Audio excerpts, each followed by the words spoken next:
Hi friends, எல்லோருக்கும் வணக்கம். எல்லோரும் எப்படி இருக்கீங்க? நல்லா இருக்கீங்களா? இன்றைக்கி ஒரு புது கதை தான் ஸ்டார்ட் பண்ண போகிறோம். அதுக்கு முன்னாடி நீங்கள் செய்ய வேண்டிய விஷயம் என்ன அப்படின்னு கேட்டிங்கன்னா, மறக்காமல் நம்ம சேனலை சப்ஸ்கிரைப் பண்ணிடுங்க ஃப்ரெண்ட்ஸ். அப்புறம் ரொம்ப முக்கியமான விஷயம் என்ன அப்படின்னு கேட்டிங்கன்னா, வீடியோவை ஸ்கிப் பண்ணாமல் ஃபுல்லாக பாருங்கள். அப்போ தான் வந்து கதையில் என்ன சொல்லியிருக்கேங்கிறது உங்களுக்கு கிளியராக புரியும். வாங்க கதைக்குள்ளே போகலாம் ஃப்ரெண்ட்ஸ். என் பேர் வந்து தீனா. நான் வந்து ஒரு மிடில் கிளாஸ் பையன் தான். என்னோடய லைஃப்பில் நிறைய ஒரு சில விஷயங்கள் நடந்திருக்கு. அந்த விஷயங்கள் வந்து எனக்கு நிறைய அனுபவத்தையும் கற்றுக் கொடுத்துருக்கு. அந்த அனுபவத்தில் என்னென்ன நடந்ததுங்கிறது தான் அந்த கதையில் நான் வந்து உங்ககிட்ட சொல்ல போகிறேன். என்னோடய வீட்டில் பார்த்திங்கன்னா, அம்மா அப்பா 2 பேர். அப்புறம் வந்து எனக்கு வந்து ஒரே ஒரு அக்கா மட்டும்தான்.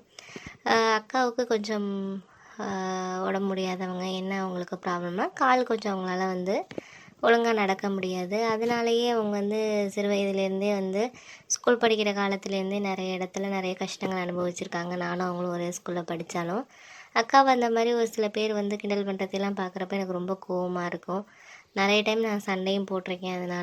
அதனாலேயே அக்கா வந்து 10th வந்து ஸ்கூலில் அனுப்பாட்டிட்டாங்க. ஏன்னா வந்து நம்மளால் நம்ம தம்பி வந்து நிறைய இடத்துல வந்து பிரச்சனை வருது அப்படிங்கிறதுனால அவங்களுக்குள்ளேயே வந்து ஒரு தாழ்வு மனப்பான்மை வந்து அவங்க 10th வந்து வீட்டில் இருந்துட்டாங்க. அதுக்கப்புறம் நான் படித்து ஓரளவு காலேஜ் முடித்தேன்.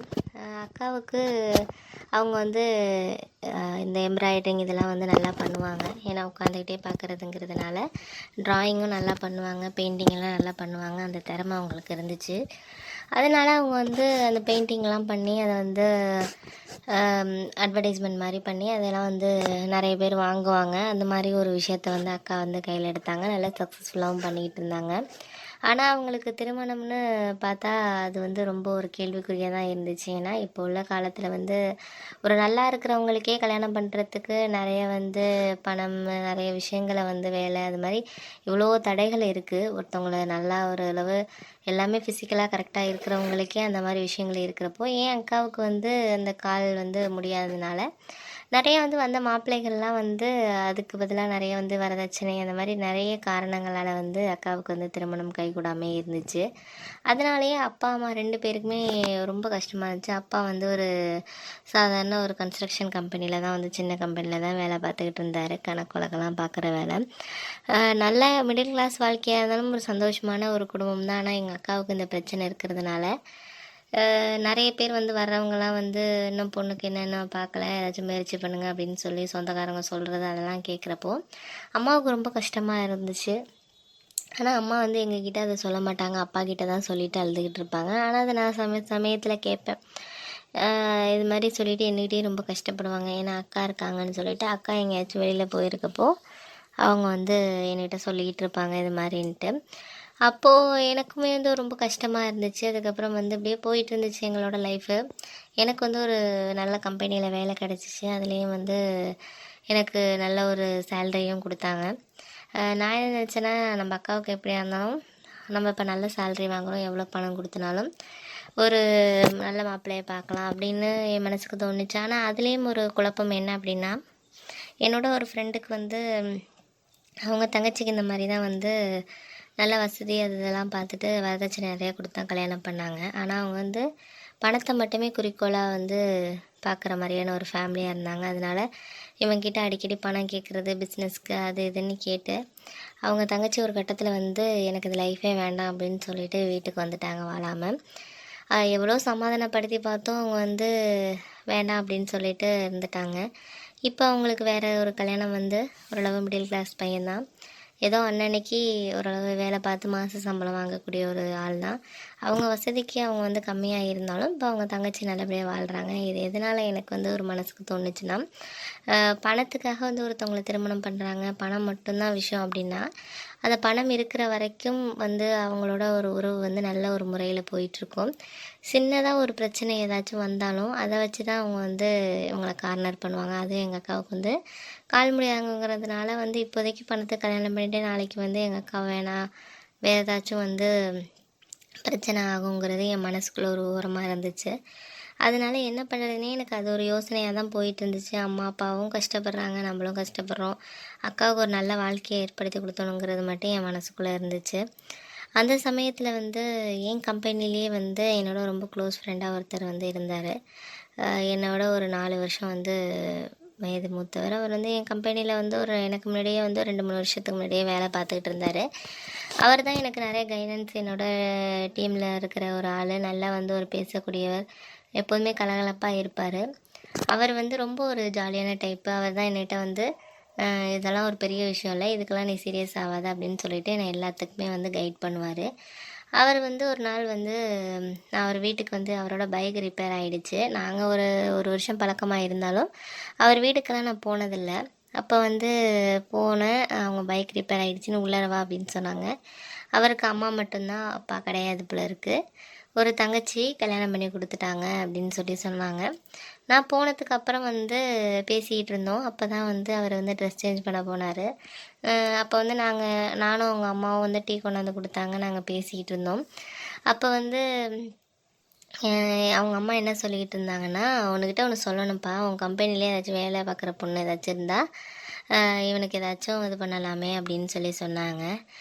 அதுக்கு நான் சொன்னேன், சாருக்கு அதாவது இவருக்கு கிடைக்காத பொண்ணு, இவர் எவ்வளோ நல்ல ஒரு மனசு, எவ்வளோ ஒரு நல்ல கேரக்டர், இவருக்கு கிடைக்காதா, ஏன்ப்பா இவன் கதையை கேட்டனா நீ வந்து இதெல்லாம் சொல்ல மாட்டேன் அப்படின்னு சொல்லிட்டு அவங்க அம்மா வந்து கண் கலங்கினாங்க. எனக்கு ஒன்றுமே புரியலை, என்னடா அது இவரை பற்றி என்ன இப்படி சொல்கிறாங்களே அப்படின்னு சொல்லிட்டு நான் கொஞ்சம் நேரம் அமைதியாகவே அப்படியே உட்காந்துக்கிட்டு இருந்தேன். ஹாய் ஃப்ரெண்ட்ஸ், எல்லோருக்கும் வணக்கம். எல்லோரும் எப்படி இருக்கீங்க, நல்லா இருக்கீங்களா? இன்றைக்கி அடுத்த பார்த்து தான் பார்க்க போகிறோம். அதுக்கு முன்னாடி நீங்கள் செய்ய வேண்டிய விஷயம் என்ன அப்படின்னு கேட்டிங்கன்னா, மறக்காமல் நம்ம சேனலை சப்ஸ்கிரைப் பண்ணிக்கோங்க, கீழே இருக்க பெல் பட்டனையும் கிளிக் பண்ணிக்கோங்க. ஃப்ரெண்ட்ஸ், வாங்க கதைக்குள்ளே போகலாம். நான் அமைதியாகவே உட்காந்துருந்ததை பார்த்துட்டு அவங்க அம்மா வந்து, என்னப்பா இவன் விஷயம்லாம் உனக்கு தெரியுமா தெரியாதா, என்னமோ ரொம்ப க்ளோஸ்ன்னு சொல்கிறியே, இவன் விஷயம்லாம் தெரியுமா தெரியாதா அப்படின்னு கேட்டாங்க. அதுக்கு நான் வந்து அதெல்லாம் எனக்கு தெரியாதுமா, என்னம்மா சொல்கிறீங்க அப்படின்னு சொன்னேன். என்னப்பா சொல்கிறது, எல்லாம் வந்து இவனுக்கு வந்து ஏதோ தலையெழுத்துன்னு தான் சொல்லணும். இவனுக்கு கல்யாணம் ஆகி 2 வருஷத்துக்கு முன்னாடி ஆயிடுச்சுப்பா. நாங்கள் தான் வீட்டில் பொண்ணு பார்த்தோம், சொந்தக்கார பொண்ணு தான், நல்ல பொண்ணு தான் அப்படின்னு சொல்லிட்டு தான் சொன்னாங்க.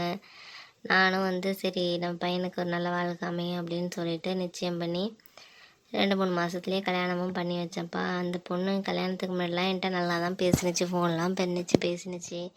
இவனும் மெசேஜ் பண்ணுவான், அடிக்கடி பேசிக்கிட்டு தான் இருந்தான். ஆனால் வந்து கல்யாணத்துக்கு அப்புறம் பார்த்தோன்னா அந்த பொண்ணு வந்து ஒரு 2-3 நாளே முகமே சரியில்லை அந்த பொண்ணுக்கு.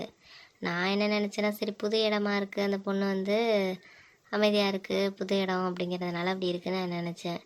இவன்கிட்டையும் நான் கேட்டேன், ஏன் அப்படி இருக்கா, நீ ஏன் அப்படி இருக்கிற அப்படிலாம் கேட்டேன். அதுக்கு வந்து இவனும் சொல்லி சமாளித்தான், ஏம்மா அப்படி இப்படின்னு சொல்லி சமாளித்தான். நான் அதை ஒரு பெரிய விஷயமா எடுத்துக்கல. ஒரு மாதம் இருக்குப்பா கல்யாணம் ஆகி, 1 மாதம் இருக்கும். நான் படுத்திருந்தேன், மாத்திரை போட்டு படுத்திருந்தேன்ப்பா.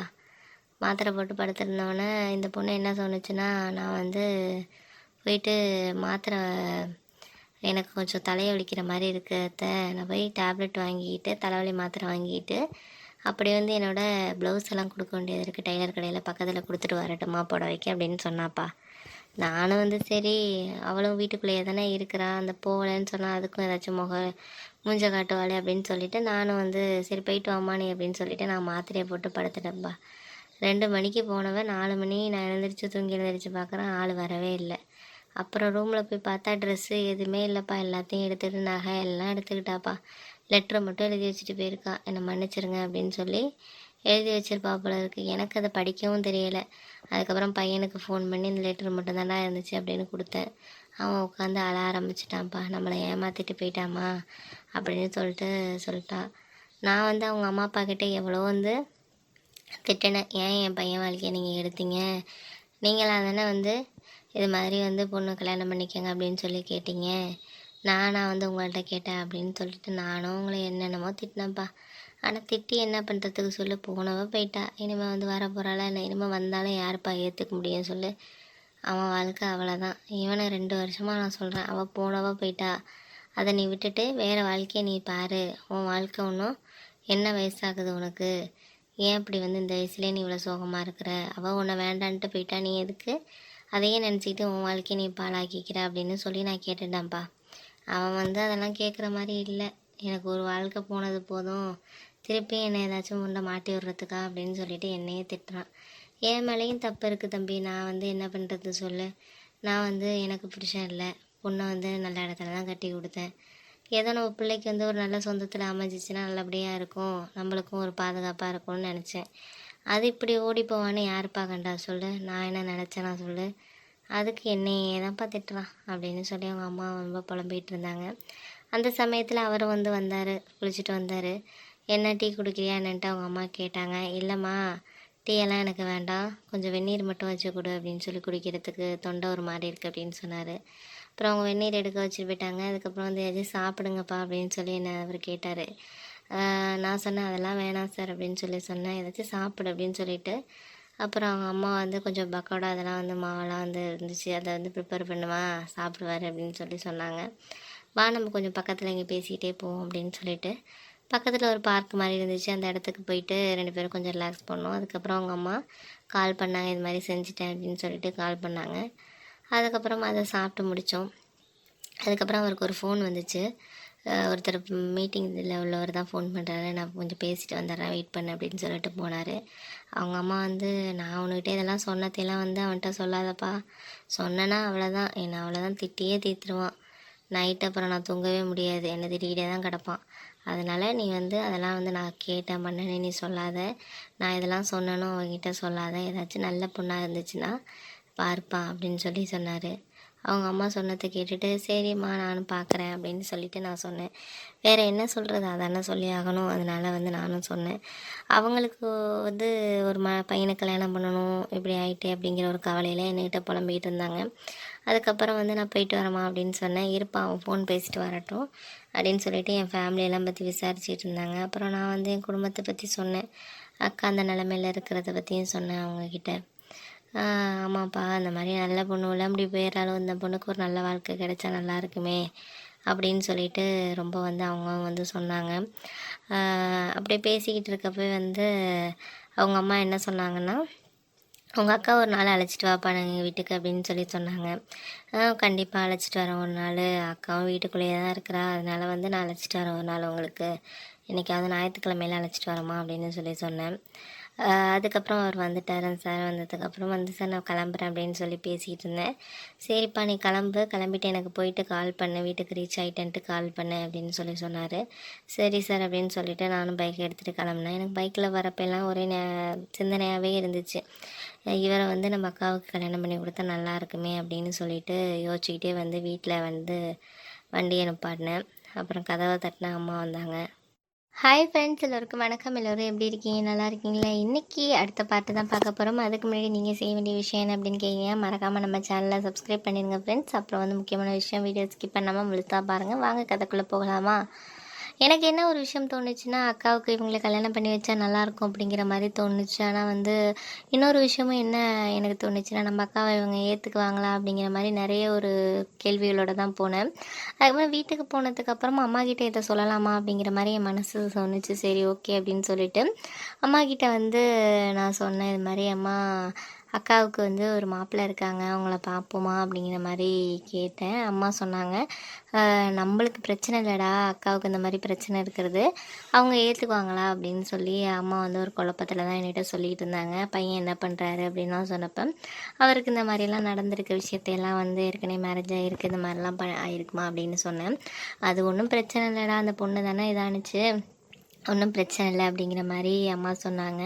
என் அக்கா கிட்ட நான் இது சொல்லலாமா அப்படின்னு அம்மா கிட்ட கேட்டேன். அதுக்கு சொன்னாங்க, வேணாண்டா, அவள் மனசில் வீணா ஆசையெல்லாம் வளர்க்க வேண்டாம், எனக்கு ஏற்கனவே மாப்பிள்ளைங்க பார்த்துட்டு அவள் வேணான்னு சொல்கிறப்ப அவள் ரொம்ப கஷ்டப்படுறா மனசளவில், அதனால வேணாம் அப்படிங்கிற மாதிரி சொன்னாங்க. சரின்னு சொல்லிட்டு நான் மறுநாள் எப்போதும் போல் ஆஃபீஸ்க்கு கிளம்பி என்னோடய வேலையை பார்க்குறதுக்காக இதாகிட்டு இருந்தேன்.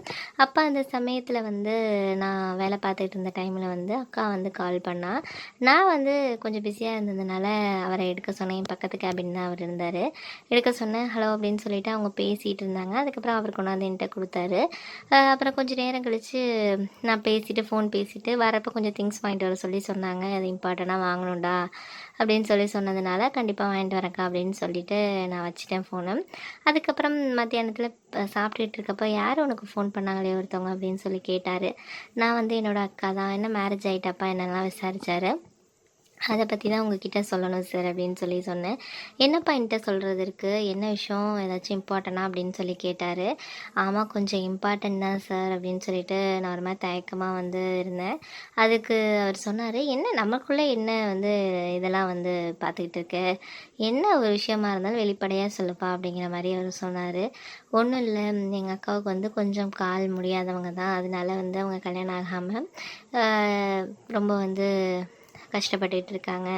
அவங்க வந்து பெயிண்டிங் எல்லா திறமையும் இருக்குது, ஆனால் கால் கொஞ்சம் முடியாதவங்க. அதனால வந்து வர மாப்பிள்ளையெல்லாம் வந்து நிறைய சவரன் கேட்குறாங்க. அந்த மாதிரி சில காரணங்களால் வந்து அக்கா திருமணம் வந்து கொஞ்சம் வந்து டிலே ஆகிட்டுருக்கு சார். அதான் எங்கள் வீட்டில் இருக்கிற ஒரு பெரிய ப்ராப்ளமே அப்படின்னு சொல்லி சொன்னாங்க. அதுக்கு வந்து என்ன போகும் பிரச்சனை, உங்கள் அக்காவுக்கு கல்யாணம் ஆகலை அப்படிங்கிறது தான் பிரச்சனையா அப்படிங்கிற மாதிரி சொன்னாங்க. ஆமாம் சார், எனக்கு ஒரு ஆசை இருக்குது, அதை உங்ககிட்ட நான் சொல்லலாமா அப்படின்னு சொல்லி கேட்டதுக்கு சொல்லுப்பா அப்படின்னு சொல்லி சொன்னார். அன்றைக்கி உங்கள் வீட்டுக்கு வந்தப்போ உங்கள் அம்மா வந்து எல்லாம் நடந்துட்டேலாம் சொன்னாங்க சார். இது மாதிரி உங்கள் முதல் ஒய்ஃப் வந்து வேணாம் அப்படின்னு சொல்லிட்டு போயிட்டாங்க, வேறு ஒருத்தவங்க லவ் பண்ணதுனால போயிட்டாங்கலாம், அதெல்லாம் சொன்னாங்க. நீங்கள் வந்து 2 வருஷமாக மேரேஜ் பண்ணாமல் இருக்கீங்க, அந்த விஷயத்தையெல்லாம் வந்து சொன்னாங்கப்பா அப்படின்னு சொல்லி சொன்னதுக்கப்புறம் எனக்கு ஒரு யோசனை வந்துச்சு சார். என்ன அப்படின்னா, எங்கள் அக்காவை நீங்கள் வந்து கல்யாணம் பண்ணிக்குவீங்களா, ஏற்றுக்குவீங்களா அப்படிங்கிற மாதிரி நான் வந்து அவங்கக்கிட்ட கேட்டேன். அதுக்கு அவர் சொன்னார், கொஞ்சம் தயங்கினார். என்ன தயங்கினாருன்னா, உங்கள் அக்கா வந்து பிடிக்காம அவங்களுக்கு இந்த மாதிரி குறை இருக்குன்னு நீ சொன்னதுனால வந்து நான் தயங்கலப்பா அப்படின்னு மட்டும் நீ நினச்சிடாத. நான் ஃபஸ்ட்டு அவங்கள வந்து பார்த்து நாங்கள் 2 பேரும் கொஞ்சம் மனசு விட்டு எங்களுக்குள்ளே இருக்கிற விஷயங்களெல்லாம் கொஞ்சம் பேசி சரியானதுக்கு அப்புறம் எங்கள் 2 பேருக்கும் விருப்பம் இருந்தால் நாங்கள் கல்யாணம் பண்ணிக்கிறோம், அது ஓகேவா உனக்கு அப்படின்னு சொல்லிட்டு சிரித்தார். எனக்கு ரொம்ப தேங்க்ஸ் சார் அப்படின்னா, இது நமக்குள்ளே தேங்க்ஸ்லாம் என்னத்துக்கு, நான் வந்து இதை மனசார தான் பண்ணிட்டேன் அப்படின்னு சொன்னார். எனக்கு ரொம்ப சந்தோஷமாக இருந்துச்சு. அதாவது என்னோடய வாழ்க்கையில் எதையோ நான் அச்சீவ் பண்ணிட்டோங்கிற மாதிரி ஒரு சந்தோஷத்தில் இருந்தேன். அதுக்கப்புறம் வந்து நான் அம்மாவுக்கு ஃபோன் பண்ணி இது மாதிரி சொன்னேன். சரிப்பா நீ ஒரு நாள் வந்து வர சொல்ல அவங்கள அப்படின்னு சொல்லி சொன்னாங்க. நான் உடனே சொன்னேன் இவர்கிட்ட. அதுக்கு சொன்னார், நான் நெக்ஸ்ட் வீக் வந்து சண்டே உங்கள் வீட்டுக்கு வரேன் அப்படின்னு சொன்னேன். ஆனால் வந்து உங்கள் அக்கா கிட்டே வந்து நான் வந்து அவங்களுக்கு பார்த்துருக்க மாப்பிள்ளை அப்படிலாம் நீ சொல்லாத, கேஷுவலாக உன்னோட வேலை பார்க்குற மாதிரி வரேன், அப்போ தான் வந்து அவங்க என்கிட்ட ஃப்ரீயாக பேசுவாங்க, நல்லா ஓரளவு என்கிட்ட வந்து ஓரளவு அவங்க சகஜமாக இருக்க முடியும் அப்படின்னு சொன்னார். சரி அப்படின்னு சொல்லிட்டு நானும் அம்மாவும் அக்கா கிட்டே எதுவுமே சொல்லலை. இது மாதிரி என் கம்பெனியில் என்னோட ஒர்க் பண்ணுறாரு, அவர் தான் என்னோட ரொம்ப வந்து ஃப்ரெண்டு அப்படின்னு சொல்லிட்டு அவங்க இன்றைக்கி வராங்கக்கா அப்படிங்கிறது மட்டும்தான் சொல்லியிருந்தோம். அக்கா வந்து கொஞ்சம் டீசெண்டாக ட்ரெஸ் பண்ணிக்கோக்கா, நல்லா ஒரு சாரீ கட்டிக்கோ, ஏன்னா அவங்க வராங்க அப்படிங்கிற மாதிரி நான் சொல்லியிருந்தேன். அதுக்கு அக்கா கூட கிண்டல் பண்ணால், அது வந்து என்னடா என்ன எதுக்குடா பொண்ணாக பார்க்க வராங்க, என்ன எதுக்குடா சாரீ கட்ட சொல்கிறேன், நான் சுடி தான் போடுவேன் அப்படின்னு சொல்லிட்டு அக்கா சிரிச்சுக்கிட்டே பதில் சொன்னான். இருந்தாலும் அதுக்கப்புறம் சாரீ கட்டியிருந்தேன். அதுக்கப்புறம் அவர் வந்து மதியானம் லஞ்சுக்கு வந்தார். வந்ததுக்கப்புறம் அம்மா நிறைய சாப்பாடு பண்ணியிருந்தாங்க. வாங்க தம்பி நல்லா இருக்கீங்களா, எல்லாமே பையன் சொன்னான், நான் எப்படி உங்களுக்கு இது நன்றி சொல்ல போகிறேன்னு தெரியலை அப்படின்லாம் சொல்லி சொன்னாங்க. இப்போதைக்கு நீங்கள் எதுவும் பேசாதீங்கம்மா, ஏன்னா எனக்கு வந்து உங்கள் பொண்ணை பிடிச்சிருக்குங்கிறதோட உங்கள் பொண்ணுக்கும் என்னை வந்து பிடிச்சிருக்கணும், என்னோட நெகட்டிவ் எல்லா விஷயமும் அவங்களுக்கும் தெரிஞ்சிருக்கணும், அப்போ தான் நான் வந்து லைஃப்பில் ஒன்றாக முடியும் அப்படிங்கிற மாதிரி நான் வந்து சொன்னேன். அதுக்கப்புறம் வந்து அக்கா கிட்ட அவர் போயிட்டு பேசினார். ஹாய் அப்படின்னு சொல்லிட்டு பேசினார். என்ன பண்ணுறீங்க என்னெல்லாம் கேட்டு அவங்க ஒரு ஃப்ரெண்ட்லியாக வந்து ஃபஸ்ட்டு மூவ் பண்ணலாம் அப்படிங்கிற மாதிரி பேசிக்கிட்டு இருந்தாங்க. அப்புறம் அக்கா வந்து எல்லா விஷயத்தையும் அவங்கள பற்றிலாம் சொன்னதுக்கு அப்புறம் வந்து ஒரு ஃப்ரெண்ட் ஆனதுக்கப்புறம் ஒரு 1/2 ஹவருக்கு அப்புறம் அவர் உண்மையை சொன்னார். நான் தான் உங்களை பொண்ணு பார்க்க வந்திருக்கேன், எனக்கு இந்த மாதிரிலாம் ஃபஸ்ட்டு மேரேஜ் இப்படி ஆகிருக்கு, என்ன கல்யாணம் பண்ணிக்கிறதுக்கு உங்களுக்கு ஓகேவா அப்படிங்கிற மாதிரி சிரிச்சுக்கிட்டே கேட்டார். அதுக்கு அக்காவும் ஒரு 2 டேஸ் எனக்கு டைம் கொடுப்பீங்களா அப்படின்னு சொல்லிட்டு கேட்டேன். 2 டேஸ் என்ன 2 மந்த்து கூட டைம் எடுத்துக்கோங்க, பட் உங்களுக்கு என்னை கல்யாணம் பண்ணிக்கிறதுக்கு விருப்பமாங்கிறதா இல்லையாங்கிறத நீங்கள் வந்து ஓப்பனாகவே சொல்லலாம், ஒன்றும் பிரச்சனை கிடையாது. இல்லை ஃபேமிலிக்காகவோ இல்லை வந்து மற்றவங்களுக்காகவோ நீங்கள் வந்து கல்யாணம் பண்ணிக்கணும் இல்லை, உங்கள் விருப்பம் தான் இதில் ரொம்ப முக்கியம் அப்படிங்கிற மாதிரி அவர் சொன்னார். அந்த சொன்ன விதமே எங்கள் அக்காவுக்கு ரொம்ப பிடிச்சிருந்துச்சு. அவங்க வந்து அவரை வந்து எப்படி சொல்கிறது, வந்தவங்கலாம் வந்து ஒரு பணம் அந்த மாதிரி விஷயங்கள் நிறைய ஸ்டேட்டஸ் அது மாதிரிலாம் வந்து வந்ததில் இவர் வந்து ஒரு தனியாக வந்து எங்கள் அக்காவுக்கு வந்து ரொம்ப பிடிச்சிருந்துச்சு. அது அவளோட கண்ணிலேயே தெரிஞ்சிச்சு. அதுக்கப்புறம் அவர் வந்து கிளம்பி போயிட்டார். சரி ஓகேப்பா நான் போகிறேன், நாளைக்கு ஆஃபீஸில் மீட் பண்ணலாம் அப்படின்னு சொல்லிட்டு போனார். நான் அக்கா கிட்டே போய் பேசினேன். அக்கா என்னக்கா பிடிச்சிருக்கா, என்னோட செலெக்ஷனுக்கா, எனக்கு வந்து இவர் வந்து உனக்கு கரெக்டாக இருப்பார்னு தோணுதுக்கா, மற்றவங்களோட கம்பேர் பண்ணுறப்ப ரொம்ப நல்லவர், ரொம்ப நல்ல கேரக்டர் அப்படின்னு சொல்லி சொன்னான். அதுக்கு அக்கா வந்து சிரிச்சுக்கிட்டே, எனக்கும் நல்லவர் மாதிரி தான்டா தெரியுது, ஒன்றும் பிரச்சனை இல்லை, அதெல்லாம் நான் வந்து ஒன்றும் குறை சொல்லலை, இருந்தாலும் நானும் அவரும் கொஞ்சம் ஃப்ரெண்ட்லியாக பழகினதுக்கப்புறம் ஓகே சொல்லலாம் அப்படின்னு எனக்கு ஒரு ஆசை இருந்துச்சு அப்படிங்கிற மாதிரி சொன்னார். நீ வந்து எதையுமே கொஞ்சம் வந்து எப்படி சொல்கிறது, அவர்கிட்ட பேசாமல் இரு, நான் வந்து அவரும் நானும் பேசி பழகினதுக்கப்புறம் வந்து நம்ம வந்து கல்யாணம் பண்ணிக்கலாம் அப்படின்னு அக்கா சிரிச்சுக்கிட்டே சொன்னான். சரி சரி ஓகே அப்படின்னு சொல்லிட்டு நானும் அக்கா கிட்ட சொன்னேன். அதுக்கப்புறம் அக்கா வந்து தூங்க போயிட்டா. அதுக்கப்புறம் அம்மாவும் நானும் பேசிகிட்டு இருந்தோம். சரி அப்படின்னு சொல்லிட்டு எல்லா விஷயத்தையும் பேசி அப்பா கிட்ட லேட்டாக சொல்லிக்கலாம் அப்படின்னு சொன்னேன். அப்படியே ஒரு 2 மந்த் வந்து அவங்க நல்லா பேசி பழகுனாங்க. அதுக்கப்புறம் அப்பா கிட்ட எல்லாருக்கிட்டையுமே சொல்லி அவங்களுக்கு நல்லா கிராண்டாகவே மேரேஜ் பண்ணோம். எனக்கும் ரொம்ப சந்தோஷமாக இருந்துச்சு. அப்போ ஒரு விஷயம் வந்து 2 பேருக்கும் ஒரு நல்ல ஒரு மேட்சிங் இருந்துச்சு. 2 பேரும் வந்து ஒரு மனசார புரிஞ்சுக்கிட்டு கல்யாணம் பண்ணிட்டாங்க. எனக்கு ரொம்ப சந்தோஷமாக இருந்துச்சு. பரவாயில்ல, நம்ம அக்காவுக்கு ஏதோ நம்மளால் முடிஞ்ச ஒரு நல்ல லைஃப்பை அமைச்சு கொடுத்துருக்குறோம் அப்படிங்கிற ஒரு சாட்டிஸ்ஃபேக்ஷன் எனக்கு கண்டிப்பாக அதில் இருந்துச்சு அப்படின்னு மேரேஜில் அப்படின்னு தான் சொல்லணும். அதுக்கப்புறம் அக்கா வந்து அவர் வீட்டுக்கு போயிட்டாங்க.